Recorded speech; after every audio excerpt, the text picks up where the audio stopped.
Greetings, everyone. I'm Karthik from Maitri Aquatech, and we welcome you to the fourth episode of AquaTalks, our webinar series promoting thought leadership and knowledge sharing in the sphere of water.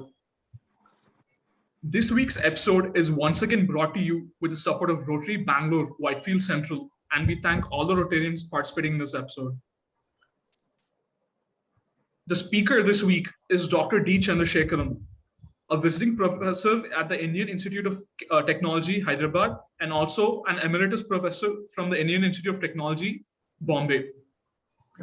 He has worked in the fields of volcanology, groundwater pollution, and geothermics over the past 30 years, and his current research interests geothermics. In addition to his previously mentioned designations, he is also an adjunct professor at the University of Southern Queensland in Australia, an adjunct professor at the King Saud University, Saudi Arabia, former adjunct professor at the China University of Geosciences, a former senior associate at the Abdul Salam International Center for Theoretical Physics, and he was also one of the board of directors for the International Geothermal Association. Thank you, sir, for joining us as a speaker for this episode. Any questions that any participants have can be entered into the chat window in the user interface. Kindly keep your audio muted and your video switched off for the duration of this webinar. We will be taking your questions towards the end of this episode. Dr. Chandrasekharan, over to you. Thank you. Thank you, Karthik. Can you see the screen? Yes, it's visible, sir. Please. Great. Okay. So good afternoon and welcome everybody for this webinar on water and food security, the challenges ahead. And I should thank Ramakrishna Garu for having invited me to deliver this seminar after a very long time. I mean, we met about 6 months ago. Since 6 months, we are trying to organize this seminar. Thank you so much and welcome to all. See, the water security issues everybody is facing now. All the countries have realized that water is very important. Along with water, you have food is also important. So food, water, and energy are nexus. So without the three, we cannot live actually. So the water security issues related to, I will discuss about these issues which are related to land availability, and then water security issues related to geopolitics, water security issues related to lack of rainfall, and quality issues. After giving all these 4 examples, I will come to the solution section. I have taken different countries as an example because I been working in all those countries. I thought I will share this knowledge with you all. So water, of course, you know, the foundation of life. Without that, we cannot live. And is the origin of civilization. And if you see the ancient civilization, they lived along the river courses, especially the Indus and the Harappan civilization, and also the civilization which lived along the river Saraswati. This civilization perished the moment these rivers changed its course due to meandering. So water is very, very essential for human beings. So the present and the future water security problems pose major challenges, not only to India, for all the countries for sustainable development. And this is mainly due to population growth, urbanization, economic development, combined with climate change related to a large amount of GHG, greenhouse gas emissions. This is a big talk now across the countries. And this is especially so with the non-OECD countries. This is Organization for Economic Cooperation and Developing Countries, which India is a part of it. And these countries are all emerging economies actually. So they need water, they need food, they need power. So the modern government did not invest huge amount of money on water resources. There is no reason for that. And if you see the World Health Organization statistics, more than 1 billion people, they lack access to clean drinking water and sanitation facilities. And if you see the children, there's thousands of children, they die because of waterborne diseases. So to beat hunger, you need food. If you want to food, you need water. This is circle actually. In the course of time, maybe in 2050, you will see that there is a demand for food, 60% increase in demand on food because of increase in population. And there is a demand for food, naturally there is a demand for water also that is going to increase by 55%. So over the last few years, the countries have realized this importance. They realize the importance of water security. And this realization is turning into wars, water wars. We will see who are fighting for this war between these countries actually. And even the United Nations and the World Water Council, they realize this and they've included water security as one of the agenda in the 2030 Sustainable Development Goals. Especially in developing economies, by 2050, 40% of the population will be living under water stress conditions. We'll see how the countries are going to face such problems. What are the solutions available actually? So I told you about the water security problem with respect to land availability. And a good example is Singapore. And the geopolitics, where the countries are fighting for water. A good example is Egypt and Ethiopia. And where there is no rainfall, there is no water at all. There is no surface water, no rivers. And good example is all the GCC countries, Gulf Council for Cooperation countries. I will give an example from Saudi Arabia, this is the leader in GCC countries. And then finally, India, which has plenty of water, but we have a lot of problems with quality. Okay. So if you see Singapore, it's a small country, as all of you know, about 720 kilometers area, very densely populated, 7,800 persons per kilometer square, highly populated. Many of you must have seen. Though the population is very small, 6 million people. And the per capita consumption of water is 141 liters per day. And it's going to be double within no time, actually. These are the predictions. The most astonishing thing is Singapore imports nearly 100% of energy. It has no oil resources, no coal resources, no hydropower. So it imports 100% of its energy from outside.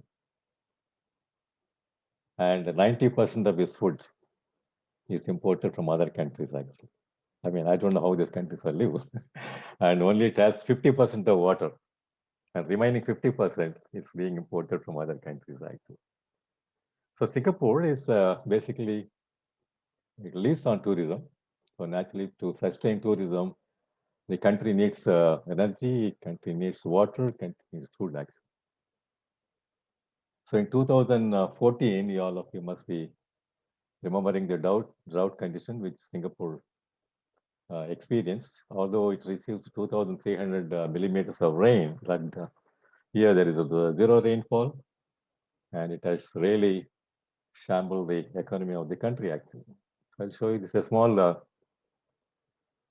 picture. If you see here, the small country, and the small blue line, which is coming from Malaysia on the top. Can you see my cursor, Karthik? So this is a line, this is a water line coming from Malaysia, supplying water from a river, Johor River, to Singapore. And there are some blue patches here. There's a reservoirs which collect rainwater and supply to the population. Now, thing is, it has no space at all. Even if you want to construct more number of dams for storing water, there is no space at all. Okay. So what it has done is it has to naturally go to the sea. It has to desalinate the seawater and supply this water to this population. That's one thing. Now, Singapore, what they're doing, they're known as the new water. So all the gray water which is being collected, they purify it and supply to the population. So when you go to Singapore, you drink water, you don't know which water you're drinking. You are drinking green water or gray water, you don't know. But absolutely clean water they give you. So don't be psychologically, you don't get disturbed actually. So if you see the it's sold, water is money there. You just can't get free water. So water sales, maximum amount goes to domestic water, then non-domestic, and then part of this new water, they call new water, it's the gray water which is being purified. So they apply to industrial as well as non-domestic purposes actually. And to meet the demand, it has desalination plants. You can see the purple color uh, symbols along the coast actually. There are desalination plants actually. There are about 4 or 5 actually. And there are plants which collect this gray water and supply. So this is how this country is able to sustain the water demand. But remember, a country cannot put its water food security into other countries actually. That is the last resort a country will be doing actually. You are in danger actually. We'll discuss how dangerous it is to put the food security outside your own country. Now, as a second example, I'll talk about the Egypt and Ethiopian war for water. You know, Egypt is a very powerful country in the North Africa. There's 95 million is the population, and it's going to grow up to 130 million very soon. And it has a tremendous treasure for water because it imports almost 42% of food grains from outside. That is relies on the virtual water trade. And remaining food is grown within the country using the surface water bodies actually. So I will given you some numbers here. It has imported in 2000, 5.2 million tons of maize is imported. This imported food contains about 1.12 meter cube per kg of water. So though the country is able to save about 5.8 billion cubic meter of water, some other country is losing this water actually. Some other countries' water this country is taking actually. So this kind of virtual water trade will not last for long actually, because other country will say, why should I give you water which is available to me? I should be able to use the water for my own people actually. This question is going to rise very soon actually. The rainfall is very low, 185 millimeters per year, mainly along the Mediterranean coast. The rest of the area is also desert actually. And Egypt's lifeline, you know, is the River Nile. So this Nile is very important, not only for Egypt, for 11 other countries before it reaches the Aswan Dam in Egypt. So the green patch is the Nile River Basin. You can see at the bottom is the Lake Victoria. From there it originates. Slowly it spreads, actually comes all the way and drains into the Mediterranean Sea. Before joining the Mediterranean Sea, there was the Aswan Dam here, constructed by Egypt, which provides about 58 billion meter cube of water to Egypt to feed 95 million people actually. And the table I have given you, it shows that how many other countries are sharing this water basin actually, this watershed. You can see it starts from Lake Victoria, that is in Tanzania, Uganda, Sudan, Rwanda. The area occupied by Egypt is smaller, 33% actually, whereas Uganda occupies the maximum amount of space actually. In fact, if all the countries start using this Nile River, then Egypt will be in poverty very soon actually. So I'll tell you that story very soon. So here, currently about 985 cubic meter of per year of water is being consumed per capita water consumption by Egypt. And this is going to go down to 536 very soon because of increase in population actually. And most of the river water which is stored in the Aswan Dam goes for agriculture morely. So more or less 85% of the Nile River goes to agriculture. Now everything is went on very well because during the British rule they have an agreement.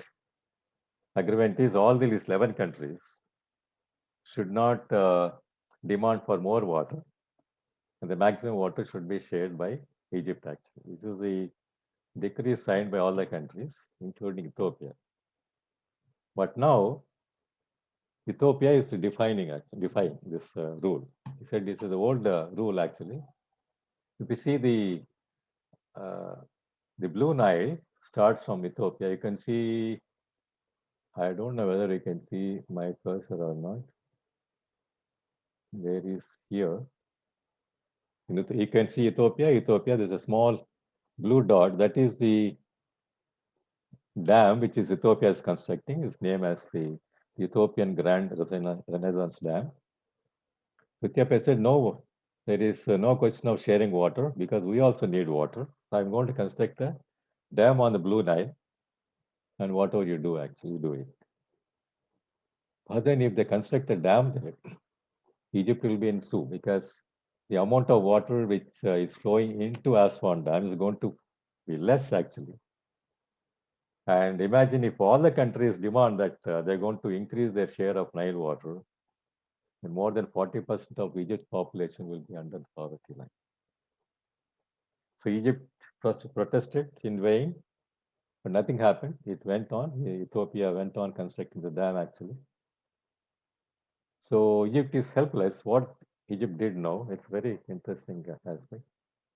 So this has become a political issue actually.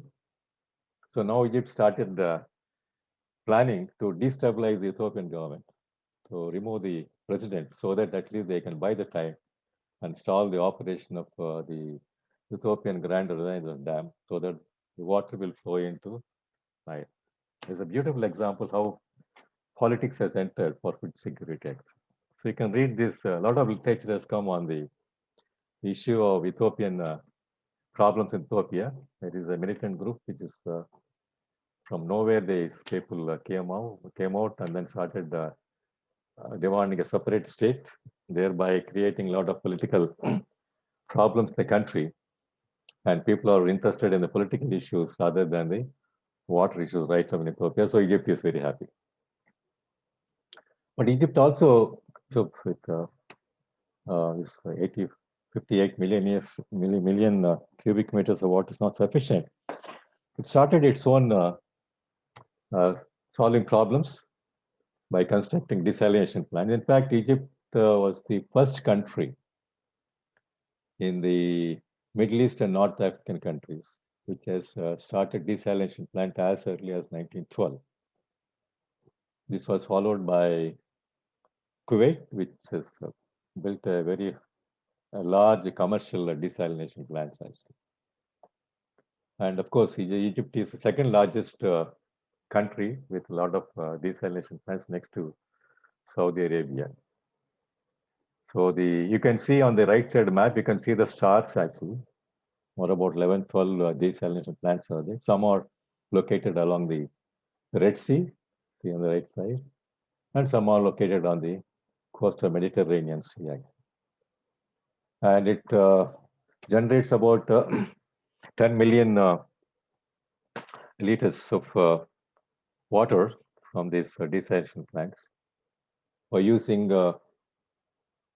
three main desalination techniques. You don't have to bother, but anyhow, I'll mention. It's called MSF, It's called multi-stage flash. The second one is multi-effect desalination process, reverse osmosis. Osmosis, because all of us are using water filters, reverse osmosis. So this is what Egypt is doing, and basically it is also struggling to meet the freshwater demand, not only for domestic purpose, for agricultural purpose. So unless it supports agriculture, then its food security will be outside the country.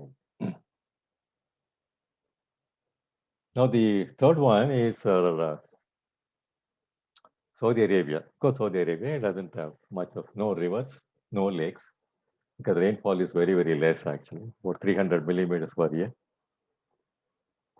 And mind you, the GDP growth for Saudi Arabia is not oil, but it is fresh water. They have fresh water. They'll be very happy. So almost 3% of GDP is supports agriculture in the agriculture sector. So it consumes about 275 liters per day of desalinated water by consuming about 134 million kilowatt hour of electricity. Kilowatt hour is just unit, or is a common notion notation what to use at home actually. So 134 million units of electricity it has to use to get this kind of water. Actually. Just imagine with 6% increase in population annually, this demand will go up actually. So they have to keep more and more desalination plants to meet the demand for the population. But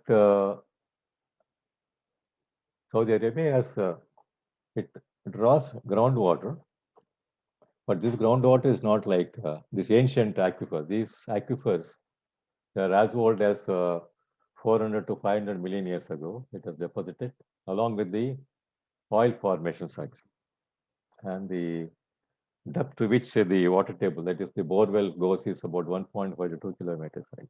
Like your oil wells. There's all sedimentary basins, sandstones and limestones. So they take water, and this water is mainly used for agriculture. For drinking, they have desalination plants. And the problem is, these aquifers are again transboundary. This is not the sole property of Saudi Arabia. These aquifers are shared by Kuwait, is shared by Jordan, shared by Yemen.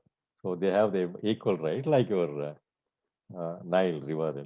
They have to share. So they are drawing here. They are drawing the water actually, but the maximum amount is drawn by Saudi Arabia. So you can see here, because as I told you, agriculture contributes about 3% of GDP, and the area irrigated is about 17,000 square kilometers actually. On the right side, I've shown you the graph, the amount of food in millions of tons imported by Saudi Arabia over a period of time, 1970 to 2020 I've given you, but it is increasing actually. So the water, what they are getting from these aquifers, they use for agriculture for growing wheat, barley, and dates actually. So they are not bothered about wheat and barley. They are more bothered about the dates actually, because dates is something like a cash crop, which can be exported and they get a lot of revenue. But then bread is also important.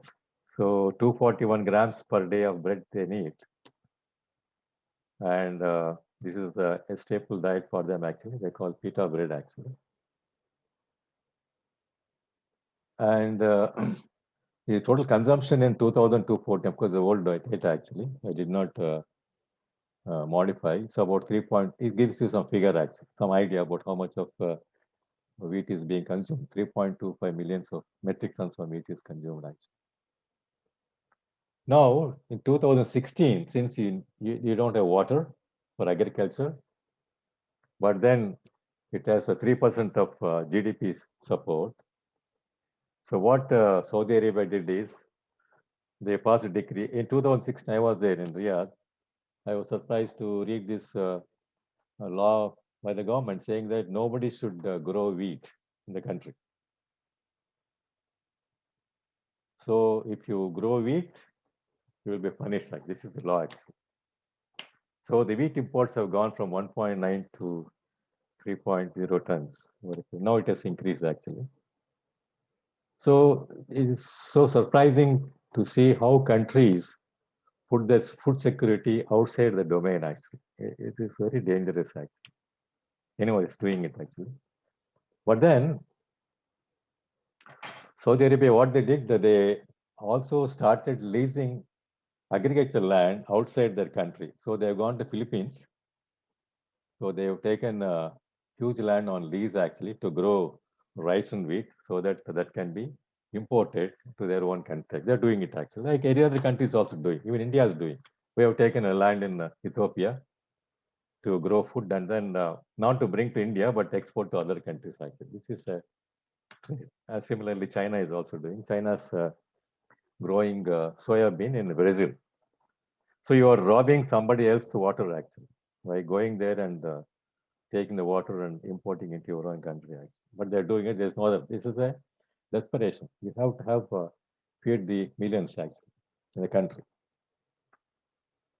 So I given you the table, the amount of groundwater drawn. I told you groundwater. This is groundwater is not replenished.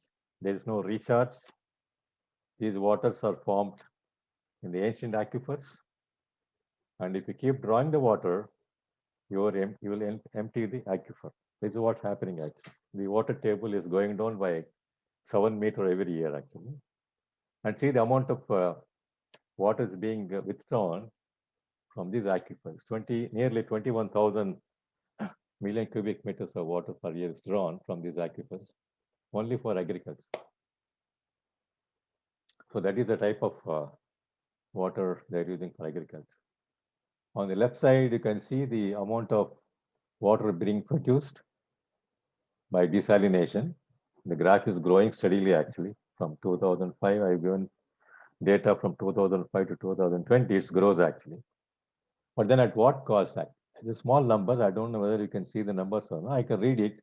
It's about 2018 to nearly 24 trillion watt hours of energy they use. Trillion watt hours means trillion units they have to use that. So this energy has to come from either oil, gas, or coal. Since they have oil and gas, they use this energy. So when they're using this, so this desalination process are highly energy intensive. And when you're using fossil fuels, naturally you're going to emit a large amount of CO2 also. So it's not profitable. On one side, you need the energy intensive process. On one side, you are spoiling you are creating global climate changes actually.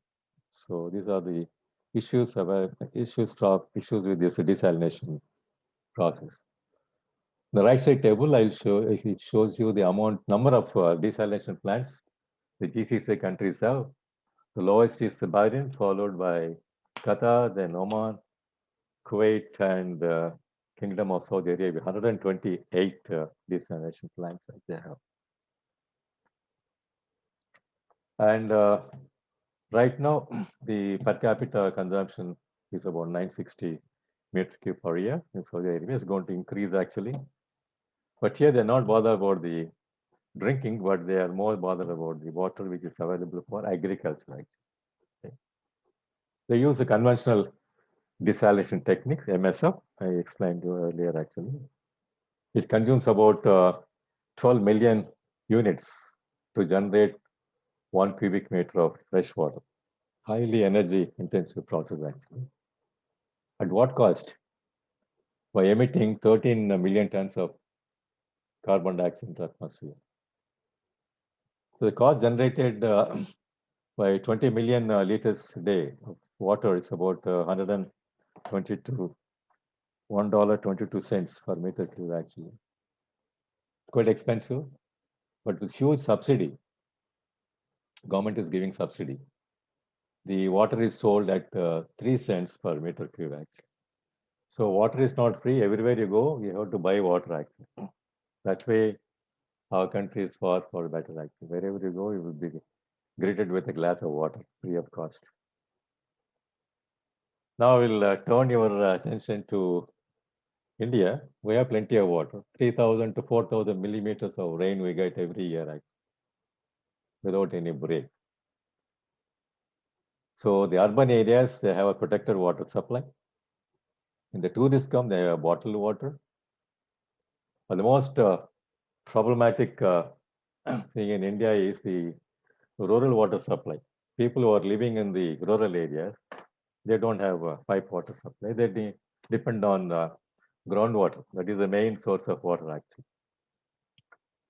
But then our country groundwater is has a lot of problems. Basically, one is the fluoride contamination, and second one is arsenic. On the right side, I showed you the fluoride contamination groundwater in all the states, actually, almost in almost all the states, actually. So more than 63 million people depend on.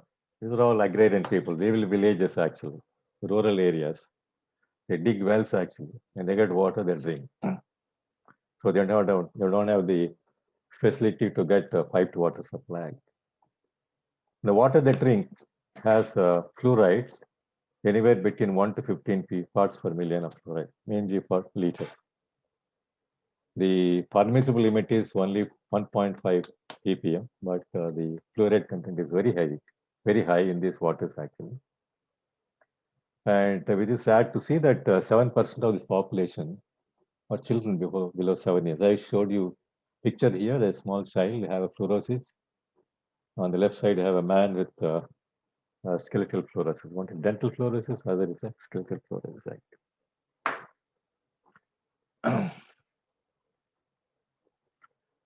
Sorry. Now, the other issue with our country is arsenic pollution. Those areas I have marked on the map, India map on the right side. And the dark gray are the areas where arsenic pollution is very high, actually, especially in Bengal. Nearly 50% of the population, they are affected by this arsenic pollution. And almost 7 districts in 19 districts out of 19 districts in West Bengal, they have arsenic problem. Imagine the Ganges flows there,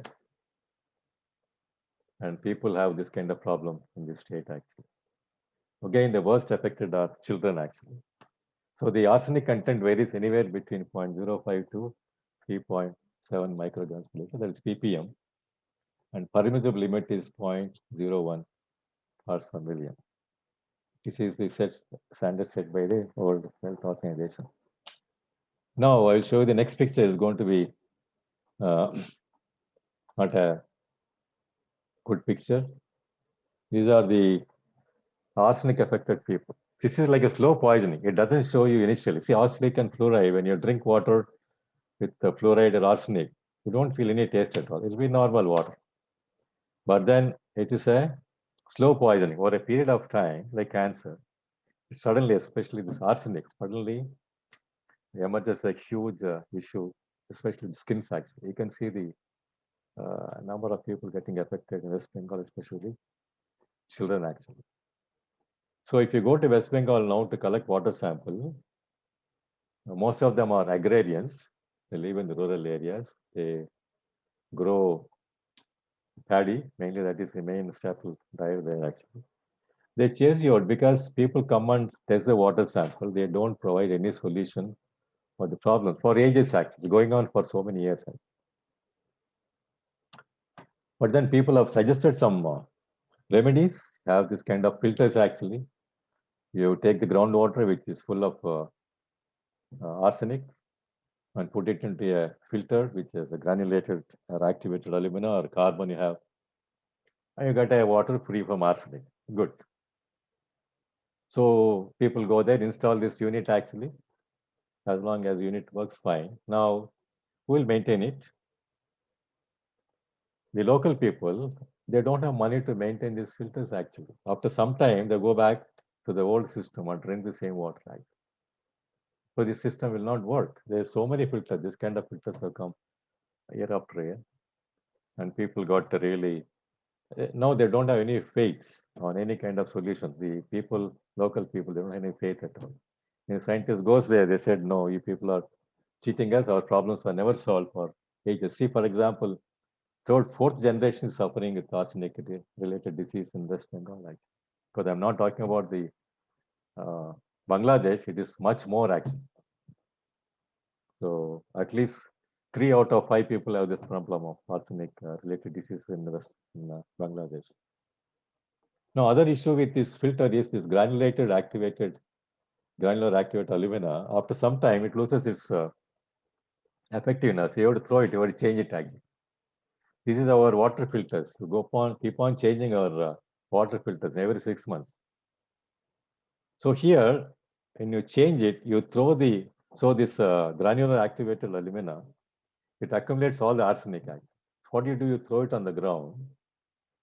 So again, the same system is repeating. The moment it goes on the ground, the water falls, the rainwater falls and takes whole entire arsenic back into the aquifers. So this won't work at all. Okay. So these things are okay in a laboratory scale experiments. In the field, it doesn't work at all. This is a failure. But the most dangerous issue which people are facing is arsenic has entered the food chain here in West Bengal. Because the groundwater has a lot of arsenic, and this water is being supplied to the plants actually. They irrigate the plants with this, especially rice plants. They grow rice. For 90% of the uh, food produced in West Bengal is rice actually. Other small 10% millet and small amount of wheat actually. They are all rice eaters. I've given you the amount of arsenic in each part of this rice. You see the roots, they accumulate all the arsenic going up to 178 parts, a huge amount actually, followed by the leaves and stems and husk and the grains. Even grains have 0.3 ppm of arsenic, a huge amount actually. Each part of this rice plant is used. Grains, of course, we use for eating. The husk is used for extracting oil. For the leaves and the stem is used for fodder for the animals actually. And these roots are plowed back. So old agrarian practice, you plow back the roots back into the soil actually for keeping the land ready for the next crop. So what happens for a period of time, it's going on for several years actually. You can say 40, 50 years, more than that. When UNICEF entered, I don't know, maybe in 1980s actually, UNICEF entered. So more than 20 years. What happens is soil is super saturated with arsenic. So any rainfall falling, or even if you irrigate the paddy field for the next crop, the arsenic goes into the groundwater, seeps in. So there is a cycle established. You take the groundwater, irrigate the plants, and the arsenic is accumulates and goes back to the aquifer. This chain is established. So in fact, people thought that it is not advisable to eat rice grown in West Bengal because it has a lot of arsenic. So also the oil which is uh, extracted from the rice bran actually.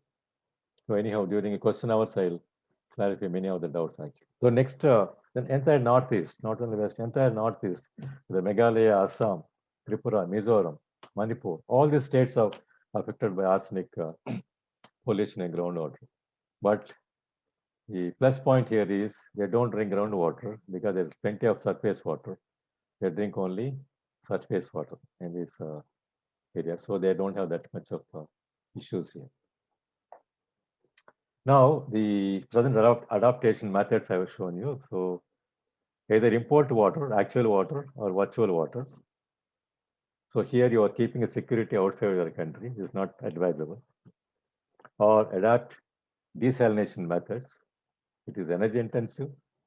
At the same time, you have high emission rates and it's quite expensive. In the case of non-OECD countries, you have waterborne diseases actually. These are main issues. Now, I'll give you some solutions actually. So this is what is the way forward? all the problems are there. Is there a solution? There will be solutions actually. For every problem, there is solution. Only thing you have to look for it. Actually. So this is in a desert called Atacama in Chile.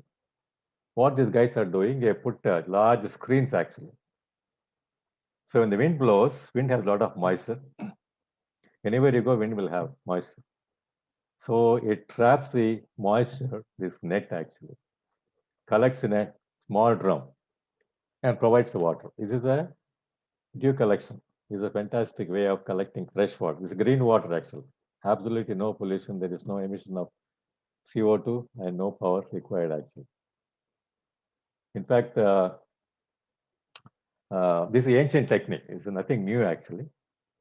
So collecting dew by condensation. In fact, if you see in major deserts, you go to Sahara, you go to Thar Desert or any desert region, you go early in the morning, all the insects will come out actually. What they do? They drink water from the dew actually. A lot of dew deposited on the sand grains or on the leaves actually. All the insects comes out. They take their daily quota and go back to your burrows actually. It's ancient tech. Even animals know about it actually. So the uh, even the ancient people, for example, the Inca Empire, 15th, 16th century, who ruled Atacama, they used to collect this dew from trees actually. And slowly it has crept into the modern civilization. In South Africa, the army officers, army base, used to collect the water from the air atmosphere, and they used to get about 11 liters of water and produce an average 11 liters per average every day actually by keeping about fences, 100 square meters of fences. And this experiment was conducted to see whether it is possible to have water in a sustainable way. This National Catholic University of Chile, in collaboration with uh, Canadian Research Center, they took a project in Italy. So they were able to provide, by this, they constructed a lot of fences actually. They collected water. So they're able to provide 33 liters for each of 300 villages on every day actually. So water is there everywhere. Only thing is how to collect it and provide it to the public. This is where the Maitri Aquatech people came into picture. This is a startup actually. So they gave a life, rather brought a shape to this dew collection. They call it as Megdut. And collecting is called collecting water from the atmosphere. You may ask me whether water is there in the atmosphere. Water is not the atmosphere. We will not be living under the ground actually.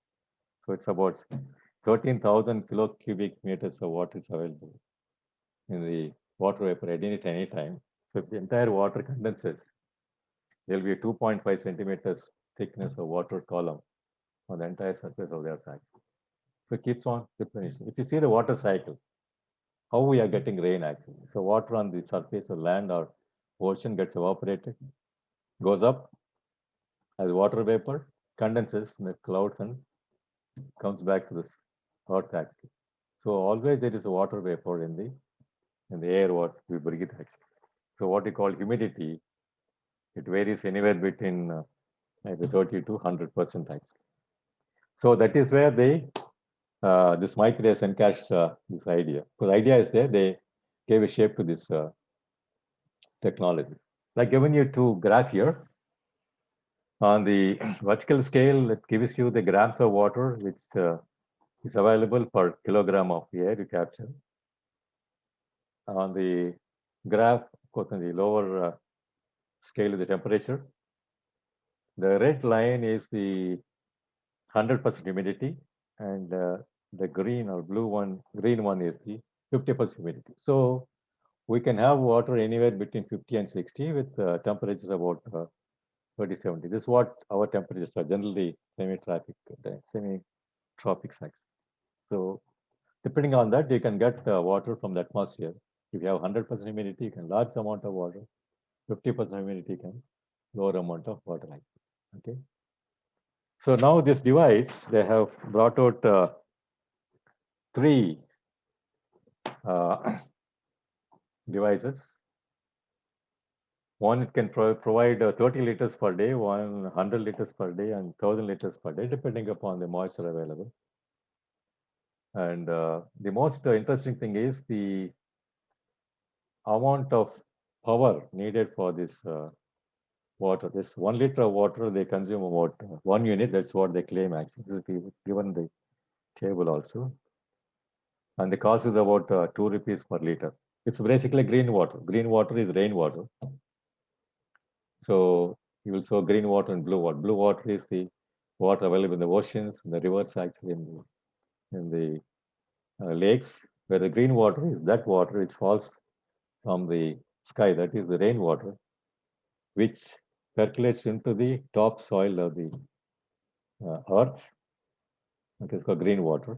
So green water, it goes down, difficult for the plants to grow on the surface. Okay. So this kind of units, governments can recommend these units. You can see our rural tech. See the kind of situation we have in India. What kind of situation is like after 70 years of independence?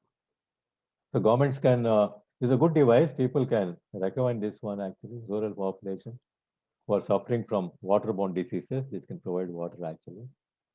And even other countries, especially countries which have very high humidity. For example, you take GCC countries.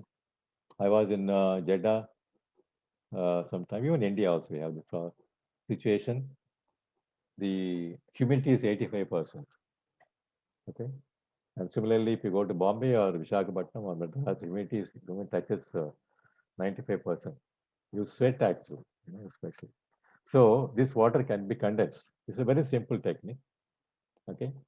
So I'll show you a technique here. What they do is, yeah, simply they capture the moisture and condense it. Because the green water, you may not have minerals. They slightly add some minerals, like any other bottling water companies, and provide it to the public for drinking actually. So this is a good device which governments can promote and provide clean water, especially for the children who are in the rural areas. Cities may get water, but rural areas, more than 65, 70% of our population live in rural areas. You don't get safe drinking water. Right? Now, this is the one. So tomorrow's situation will be if you have water, don't see which kind of water you have. You have to drink it actually. And if you go to heaven, you will see you have a water purifier. Thank you very much for your attention. I will be there for take your questions. Hope you enjoyed our this talk. Over to you, Karthik.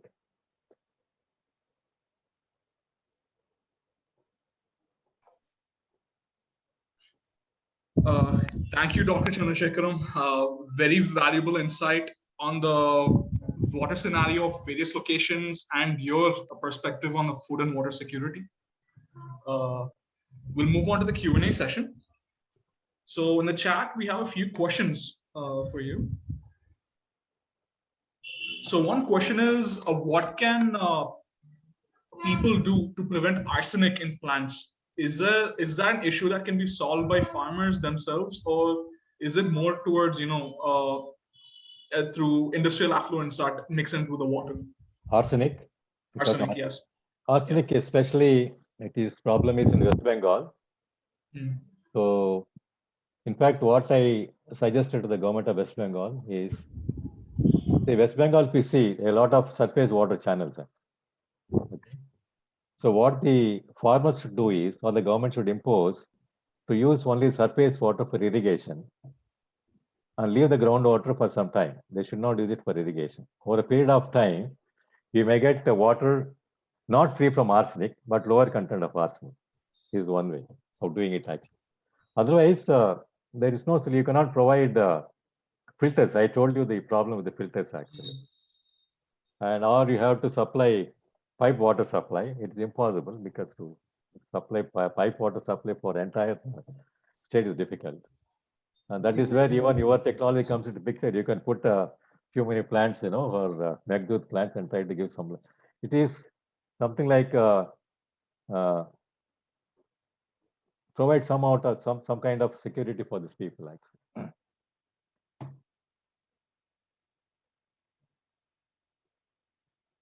Did I answer your question? Yes.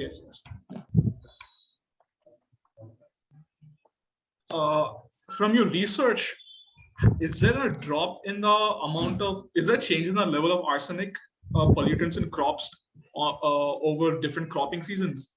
No. As long as you are using groundwater with a lot of arsenic, the uptake is, especially rice plants, they have a very great uptake, Okay. So it will be there, for example. Unless you change your pattern of agriculture. If you provide only surface water, this problem will be solved. You cannot solve it overnight. It has to gradually. See, this system has accumulated arsenic in the soil over a period of time. So overnight you cannot change that. Slowly you have to remove that. But now I don't know how far it will be feasible for a country like us, actually, hydroponics.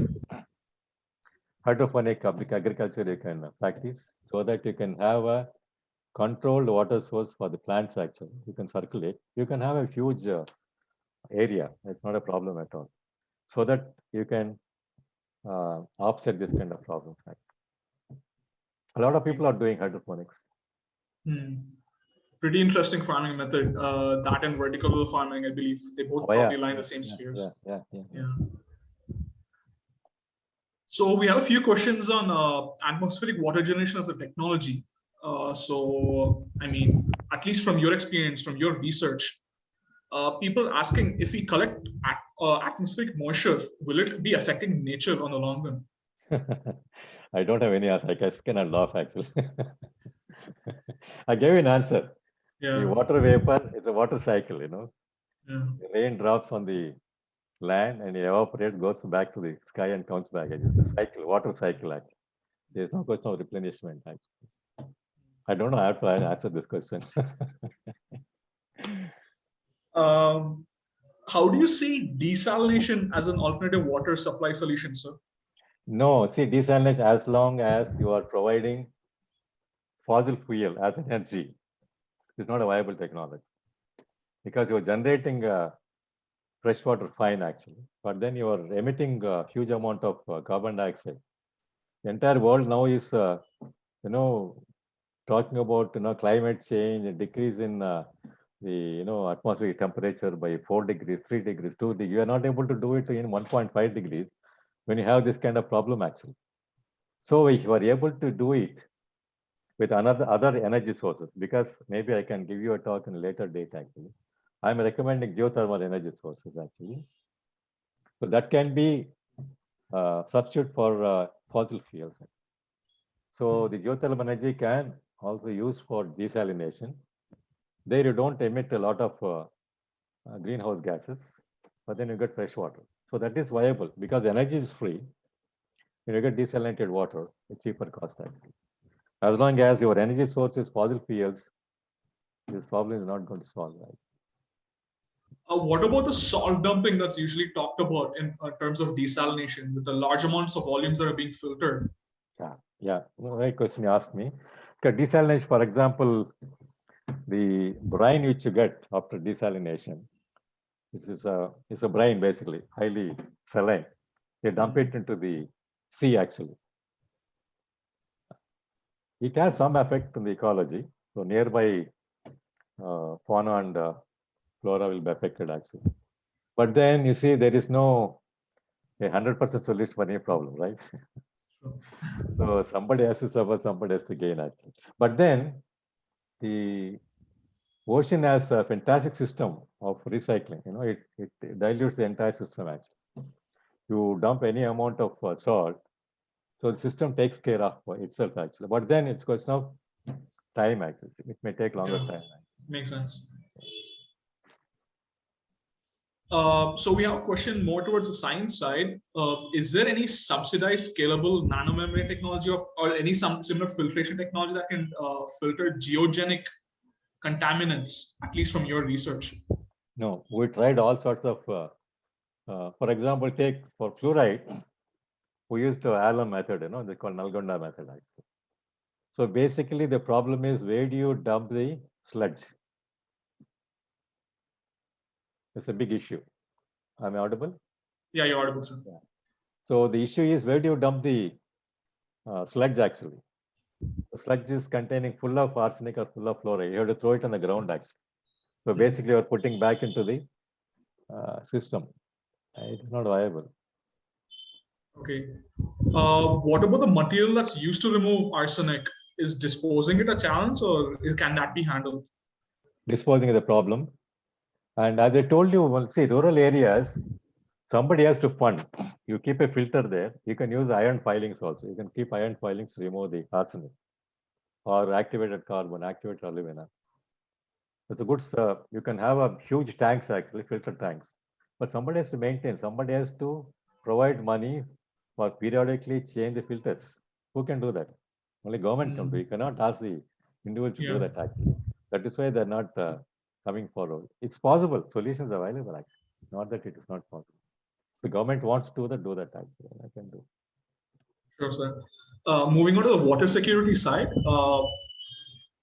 what should the role of the government be in this? Is it something that has to be a combination of both the government's efforts and independent companies' efforts, or is this something that the government should be a flag bearer for? So see, everybody has to join hands. Everybody has to join hands. For example, see, your company has come out with the make do cycle. So such way, this is also a technology which we can use. So you cannot always ask the government to provide a price. We also try, our own best. For example, Yeah. water pollution. Individual has responsibility not to pollute the rivers, not to pollute the environment. We do it actually. What government can do actually. So it is joint effort both by private and public partnership has to be there actually. Okay. And there's this question: how can atmospheric water generation of the technology be powered by geothermal energy directly? You can do that, only then it'll take some time. For example, there is a for example, I can give you in Hyderabad, you go to Manuguru, there is a bore well which has gone to, it's also drilled by Geological Survey of India.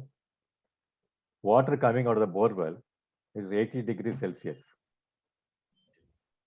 So the entire energy is being wasted actually. There are several locations like that in India, abroad also. Not that people are not using, people are using it. For example, in some of the Pacific islands, they use geothermal energy for desalination. Maybe in some other context, I will bring that issue. So they use it actually. It's nothing new actually. People are using desalination technique by using geothermal energy. That's what I advocate. All these countries, for example, Eritrea, Ethiopia, Djibouti, all these countries have huge amount of geothermal energy. They're not using that. If they can use it for desalination, your problem is solved. You don't emit CO2, you get a fresh water, and millions of people can be benefited by this. Actually, So you have to have an energy source. That's very important. So it's not something that we can tap into from another location or a distance, is it? You can do that actually. Wherever, yeah, a good question you asked me. So I'm talking about where the hot water comes to surface. These are hydrothermal systems. Right? But then now the research is on, maybe another 5 years time, we may be able to generate power below your feet, wherever you are in the country, you are able to generate power from your feet, taking the heat from the ground actually. So that system is getting matured now. In that case, you can have anywhere, anytime energy from your place. That would be incredible. Yeah, yeah. Also, this thing, sir, it's at least a big topic that's talked about in at least India's water space. RO plant, reverse osmosis, water rejection. What are your thoughts on this? And do you think it's contributing? I'm against RO. I'm against RO. Okay. Yeah. See how much water you are wasting. You take your RO unit in your own house. How much water you are draining actually. It's a criminal waste, is it not? It is. And see it on a larger scale, And moreover, RO removes the entire minerals. some system. You need some amount of mineral in your system, what you drink actually. You need sodium, you need potassium, you need magnesium, and all these elements are essential. If you remove all the elements, you drink pure H2O, your body cannot sustain it. That's why you add, you see the water bottle, they added minerals actually. So what you're also doing actually. Yes. Added minerals. It's very important. All right, sir. It's 4 o'clock, so we'll close the session. Thank you so much. 1 second. Yeah. So we once again thank everyone for joining us. Thank you, Dr. Chandrasekaram. Again, as I said, you gave a ton of valuable insight, from at least your perspective on what exactly is the scenario across the planet and how we can tackle it. We once again thank the Rotary Club Bangalore White Central chapter for being a part of this episode, and Rotarians once again. Maitri Aquatex AquaTalk webinar series will continue to be a regular knowledge-sharing webinar series, inviting experts to share their thoughts and experiences. Once again, thanking everyone. Stay safe out there, especially in this pandemic. Be water positive, and see you again for the next episode.